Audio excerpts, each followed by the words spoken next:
BNP ক্ষমতার লোভী হলে বহু আগেই ভারতের সঙ্গে আপোষ করতেন খালেদা জিয়া, বললেন ইশরাক।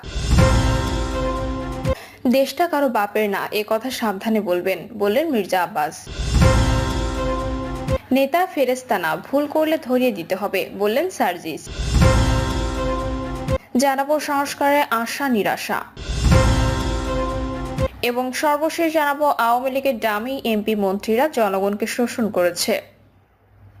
শুনছিলেন সংবাদ শিরোনাম, এবারে বিস্তারিত। বিএনপি ক্ষমতার লোভী হলে বহু আগেই ভারতের সঙ্গে আপোষ করতেন খালেদা জিয়া, বললেন ইশরাক।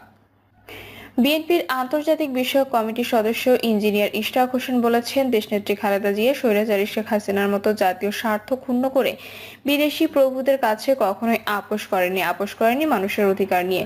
তাছাড়া বাংলাদেশকে দাস রাষ্ট্রে পরিণত করেননি খালেদা জিয়া। ইশরাক বলেন, শেখ হাসিনা বাংলাদেশকে নিয়ে যে ষড়যন্ত্র শুরু করেছিল তা বাস্তবায়িত হলে এদেশের পরিণতি হতো উত্তর কোরিয়ার মতো গণতন্ত্রবিহীন রাষ্ট্র, পরিণতি হতো মিয়ানমারের মতো। তাই আমরা বারবার নির্বাচনের কথা বলি।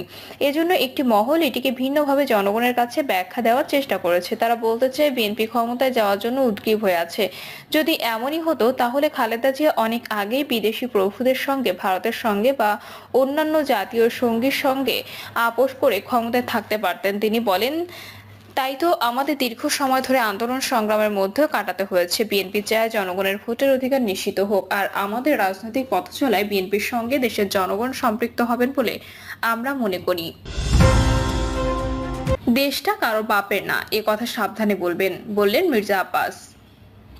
বিএনপির স্থায়ী কমিটির সদস্য মির্জা আব্বাস বলেছেন, কেউ কেউ বলে এই দেশটা কারো বাপের না, আমি মুক্তিযুদ্ধ করেছি। এই দেশটা যদি আমার বাপের না হতো, এই দেশটা যদি আমার দাদার বাপের না হতো তাহলে আমার হতো না। এই দেশটা যদি আমার না হতো তাহলে আমার ছেলের দেশ হতো না। সুতরাং এই কথা যারা বলেন, কথা সাবধানে বলবেন। যারা বলেন এই দেশটা বাপের না, তাদের আমি বলতে চাই এই দেশটা আমাদের সকলের। মির্জা আব্বাস বলেন, 5 তারিখের আগে যে পরিস্থিতি ছিল সেই পরিস্থিতি যদি আবার ফিরে আসে, এই দেশের অস্তিত্ব বিলীন হয়ে যাবে। দেশের অস্তিত্বকে নষ্ট করার জন্য দেশে বিদেশে বহু বিদগ্ধ কাজ করছে। গত 2 দিনের ঘটনা যদি আমরা দেখি, বহু কিছু বেরিয়ে আসবে। বিষয়টা এত সহজ না। তিনি বলেন, আমরা কথা বললেই একজন লোক দেশে রাগ করেন, আর একজন লোক বিদেশে বসে রাগ করেন। মনে হয় নির্বাচনের কথা আমি বলেছিলাম। আমরা কথা বলার 7 দিন পরে গতকাল পরশু কয়েকটা রাজনৈতিক দলের সংস্কারের মতামত জমা হয়েছে জাতীয় ঐক্যমত্য কমিশনে। আমি কি ভুল বলেছিলাম? সবাই কম বেশি দ্বিমত পোষণ করেছে। আমি মুখে বলেছিলাম আপনাদের সব বিষয়ে একমত হওয়া সম্ভব হবে না। এর পরিপ্রেক্ষিতে আমার জ্ঞাতি গোষ্ঠী তুলে গালিগালাজ করেছে। নেতা ফেরেস্তা না, ভুল করলে ধরিয়ে দিতে হবে, বললেন সার্জিস। জাতীয় নাগরিক পার্টির উত্তরাঞ্চলের মুখ্য সংগঠক সার্জিস আলম বলেছেন, যে কোনো নেতার যে কোনো বিষয়ে সরাসরি সমালোচনা করার মন মানসিকতা থাকতে হবে। নেতা একটা মানুষ, কোনো ফেরেস্তা না। ভুল করলে তার ভুল ধরিয়ে দিতে হবে। যদি আপনারা ভুলটা ধরিয়ে না দেন তাহলে তারা ধীরে ধীরে আবার স্বৈরাচার হয়ে উঠবে, আবার ক্ষমতার অপব্যবহার করবে, লুটপাট করবে, দখলদারিত্ব করবে।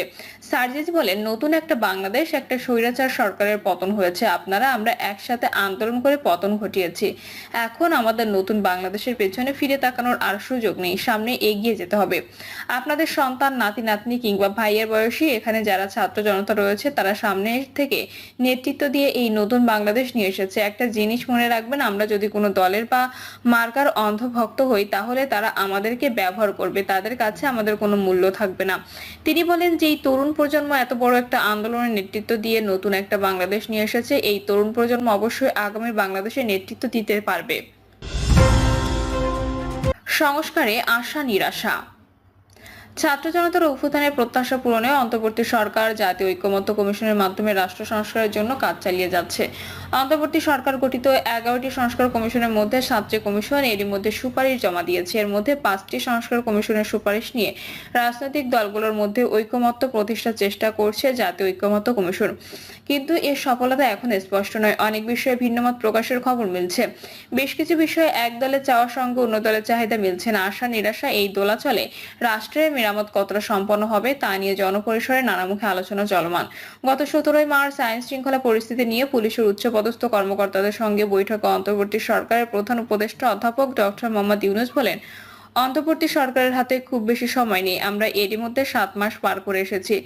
আমরা বলছি ডিসেম্বরে নির্বাচন হবে, কাজেই কি কি সংস্কার করতে চাই করে ফেলতে হবে। গত 14 মার্চ জাতিসংঘের মহাসচিব আন্তোনিও গুতেরেসকে তিনি জানান, চলতি বছরের ডিসেম্বরে কিংবা আগামী বছরের জুনে জাতীয় সংসদ নির্বাচন হবে। রাজনৈতিক দলগুলো যদি সংক্ষিপ্ত সংস্কার প্যাকেজ নিয়ে একমত হয় তবে নির্বাচন ডিসেম্বরে হতে পারে। তবে তারা যদি বৃহৎ সংস্কার প্যাকেজ গ্রহণ করে তাহলে নির্বাচন আগামী বছরের জুনে অনুষ্ঠিত হবে।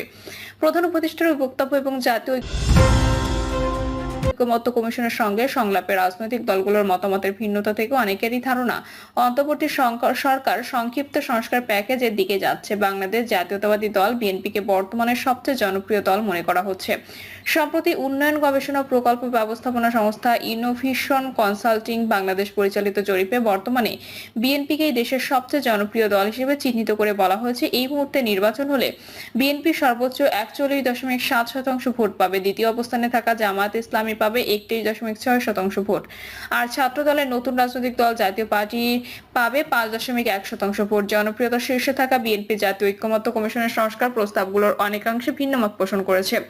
বিএনপি মনে করে সংস্কার একটি চলমান প্রক্রিয়া। নির্বাচন সংশ্লিষ্ট প্রয়োজনীয় কিছু সুপারিশ আগে বাস্তবায়ন করে বাকি গ্রহণযোগ্য সুপারিশগুলো বাস্তবায়ন করা যেতে পারে নির্বাচনের পর জাতীয় সংসদের মাধ্যমে।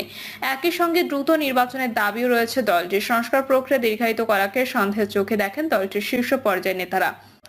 বিএনপি জাতীয় ঐকমত্য কমিশনের সঙ্গে সংলাপে যে মতামত দিয়েছে তাতে সংস্কার সম্পর্কে দলটির অবস্থান আরো স্পষ্ট হয়েছে বলে মনে করা হচ্ছে।